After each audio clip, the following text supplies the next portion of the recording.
नमस्कार दोस्तों, एक बार फिर से स्वागत है आपका बाजार की बड़ी खबरों के साथ। तो 3 दिन की छुट्टी के बाद आज भारतीय बाजार खुलता हुआ नजर आएगा। जिस वजह से पहले की बात करें तो भारतीय बाजारों में बहुत अच्छी तेजी का माहौल चलता हुआ दिखाई दे रहा है। घरेलू बाजारों के संकेत पॉजिटिव ही दिखाई दे रहे हैं, लेकिन इस हफ्ते क्या बड़ी खास होने वाला है उस पर हम चर्चा करेंगे। और जो पहले के जो 3 दिन बाजार बंद था वहाँ पर क्या खबरें निकल कर आई और उसका क्या असर आज भारतीय बाजारों पर पड़ेगा, उन पर भी चर्चा करते हुए नजर आएंगे। तो आज से जो यूएस एफओएमसी की मीटिंग है, 2 दिवसीय मीटिंग है, वो चालू हो गई है। वहाँ से फेड की ब्याज दरें कितनी आएगी ये पता लग जाएगा।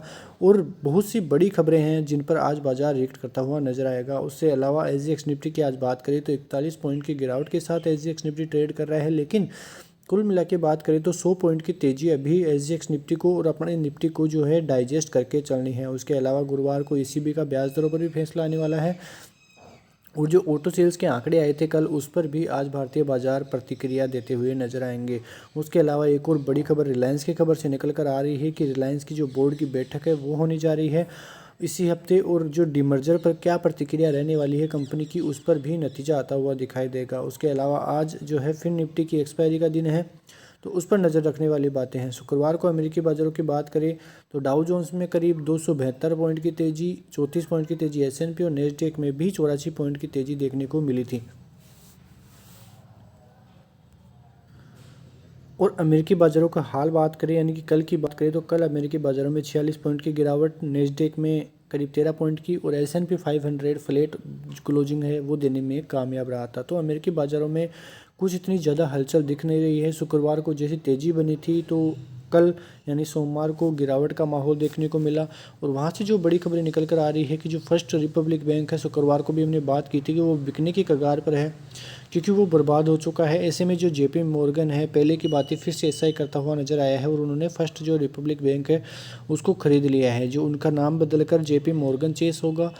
और ये बड़ी खबरें जो हैं अमेरिकी बाज़ारों से निकल कर आ रही है और वहाँ पे जो बैंक है उनके हालात फिर से बिगड़ते हुए नज़र आ रहे हैं। लेकिन जो अंदर की खबरें हैं कि वहाँ पे क्या चल रहा है, ऐसी कुछ खबरें निकल कर सामने नहीं आ रही है। वहीं जो अमेरिकी फेड की 2 दिनों की बैठक है आज से, उसके नतीजे जो है कल आते हुए दिखाई देंगे और कल 0.25 की बढ़ोतरी का अनुमान लगाया जा रहा है। वैसे बात करें अमेरिकी ब्याज दरों की तो अब लगातार 40 दिन के अंतराल में जो ईसीबी की बैठकें हैं वो होने वाली है और तो लगातार 3 ब्याज दरें बढ़ सकती है, ऐसा भी अनुमान कई लोगों द्वारा लगाया जा रहा है। वैसे अब भारतीय बाजारों में एफआईआई डेटा की बात करें तो एफआईआई ने बहुत भयंकर बाइंग शुक्रवार को वो करते हुए नजर आए थे। करीब 3304 करोड़ की बाइंग 28 अप्रैल शुक्रवार को उन्होंने की थी। वहीं डीआईआईज ने कुछ ज़्यादा सेलिंग नहीं की और करीब 264 करोड़ की बाइंग ही वो भी करते हुए नजर आ रहे हैं। तो काफ़ी अच्छी पोजीशन में अब एफआईआई जाते हुए दिखाई दे रहे हैं और वो अपने लॉन्ग है वो काटते हुए नहीं बल्कि लॉन्ग बनाते हुए नजर आ रहे हैं। उनके जो लॉन्ग बचे हैं, जो कटने वाले लॉन्ग बचे हैं, उनकी मात्रा भी अब थोड़ी सी बची है। अब बात करें रेजिस्टेंस और सपोर्ट की तो 18,151 को पार करने के बाद सीधा 18,210 बाजार जा सकता है, 211 के लगभग। और वहाँ से आप अपने थोड़ी बहुत लॉन्ग काट सकते हैं। लेकिन यदि 18,211 के ऊपर सस्टेन करता है बाजार तो 267, 83 और 341 तक के रास्ते बाजार में जाते हुए दिखाई देंगे।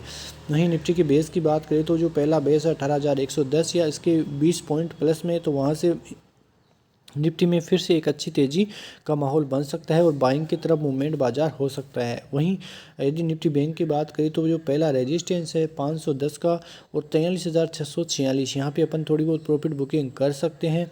उसके ऊपर यदि बाजार सस्टेन हो जाता है तो 831, 910 और 44,000 तक के लेवल्स हमें देखने को मिल सकते हैं। तो कोई बड़ी बात नहीं है। यदि बेस की बात करें बैंक निफ्टी की तो 43,210 का पहला बेस है और 43,000 का दूसरा बेस है। यदि यहाँ तक बाजार आ सकता है तो बाई ऑन डिप्स में ही बाजार आज भी रहने वाला है, क्योंकि जो खबरें हैं वो नेगेटिव नहीं है, पॉजिटिव खबरें ही भारतीय घरेलू बाजारों की तरफ से सामने आ रही है। लेकिन कुछ जो खबरें हैं अमेरिकी बाजारों की तरफ से वो नेगेटिव आती हुई दिखाई दे रही है। तो इन सभी का प्रभाव आज भारतीय बाजारों पर इन खबरों का पड़ने वाला है। तो बने रहिए ऐसी खबरों के साथ। तब तक के लिए जय हिंद, जय भारत, वंदे मातरम।